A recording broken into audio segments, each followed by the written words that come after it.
Hey everyone, and welcome back to another video. And in this video, I'm going to show you how to cancel auto pay on your Allstate Insurance account. Now, this video is going to be particularly useful for individuals. Let's say that you no longer want to auto pay your insurance on Allstate.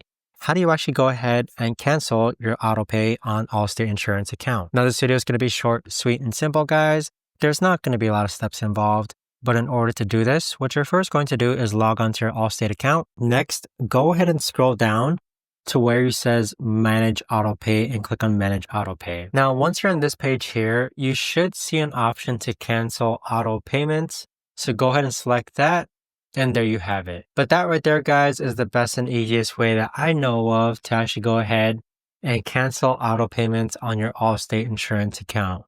But if you guys know of a better, easier way to actually do this, let me know in the comments down below. I would love to know. Thanks so much for watching, everyone, and I'll see you guys all in the next video.